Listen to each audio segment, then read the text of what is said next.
So in case you missed it, which is unlikely, Nigel Farage is under attack for making comments that people have labelled as racist and Islamophobic.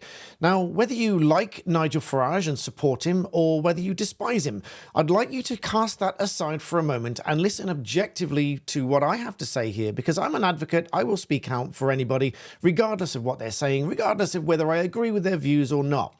Now, some people will cast me in the same light and paint me with the same brush just because I make a comment that may support somebody in what they've said. Now, remember, I'm an advocate. I will give you an objective view, and if there is a defense to what they've said, I will provide you that view. Doesn't always necessarily mean I agree with it. When I do agree with something, I often tell you, and I often get shot down for it. Much like Nigel Farage is being shot down for saying what he said here. But as I said, let's look at what he said word for word and analyse what he said and whether the comments about him and what he said are indeed fair. So, like any complaint about anything that anybody has said, I like to go right back to what they actually said. So I'm going to play this very short portion, which is the bit that encapsulates the rest of what he had to say. There's no need to play the rest of it. You can go and watch that for yourself on Sky News. But this is the portion of what he said that started that narrative. Listen to this. And most interestingly, we have a growing number of young people in this country who do not subscribe to British values, in fact, loathe much of what we stand for. So what do you do? Who are we talking about there? Oh, I think we see them on the streets of London every Saturday. What do they look like? Oh, we're talking about... What do they look like? Are we talking about Muslims here? We are. And I'm afraid I found some of the reasons. So just pausing there. So picking on precisely what he said there's a growing number of young people who do not subscribe to British values and loathe much of what we stand for. Now, to be clear, what he did not say is all Muslims in this country do not subscribe to British values. That's not what he said. But that is certainly what I've seen some people on X implying that he said, which he didn't. And in fact, that is, on a casual reading of some of the headlines, what it might appear that he said. Let's take the Guardian headline as the first example. It says, Nigel Farage under fire after saying Muslims do not share British values. You'll note that it doesn't put it in quotes because that's not what he said.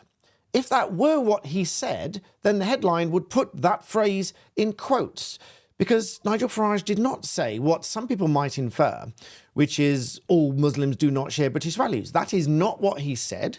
It is not what he meant, I'm sure. And therefore, that might by itself be defamatory. But then we look to what we call the Bain antidote, which is you get the headline and the article, and the headline alone might be defamatory if it's labelling him as saying that, which he didn't. But then the rest of the article goes on to explain what he really said, which is we have a growing number of young people in this country who do not subscribe to British values, who in fact loathe much of what we stand for. And then he goes on in that interview to reference polls upon which his views are based.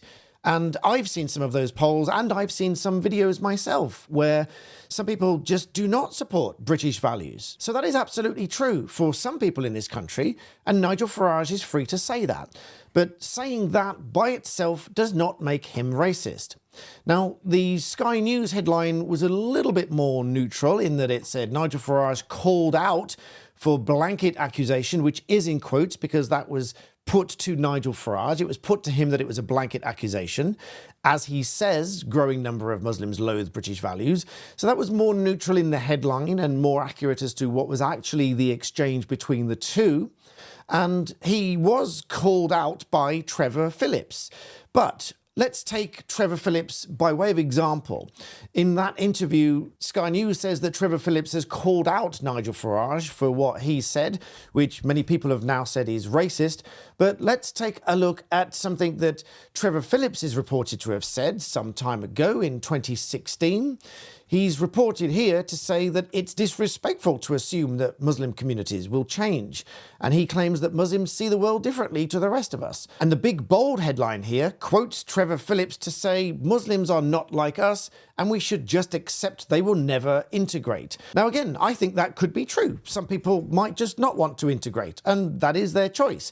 They might want to live here, but they might not want to adopt British values. Again, that's their choice, but it is also the choice of other people to say that they don't like that and they don't appreciate that. But it is not automatically racist to refer to a group that don't subscribe to British values and perhaps loathe what some British values stand for. Now again, looking at this objectively, when Nigel Farage or anybody else for that matter makes comments like this, they are very often labelled as racist because it seems to shut down the conversation.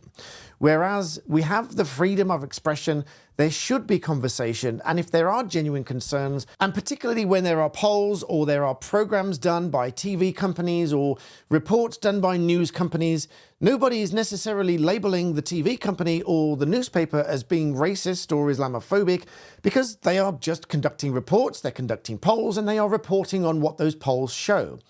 Now, some people can hold their different views, and that is absolutely fine. How you manifest those views may well be curtailed in law, because manifesting those views in certain ways, for example in a protest, may well be curtailed in law. So my objective conclusion here is that what Nigel Farage said in that interview is not all that dissimilar to what Trevor Phillips, who interviewed him, was quoted to have said by the Mail Online some time ago, neither of which should be labelled as racist, because it simply shuts down the conversation and everybody will stop listening to said person when they read a simple headline, which in my view are very often misleading unless you read the full article, you listen to what was said, but more importantly, listen out for what they did not say that some posts might lead you to believe.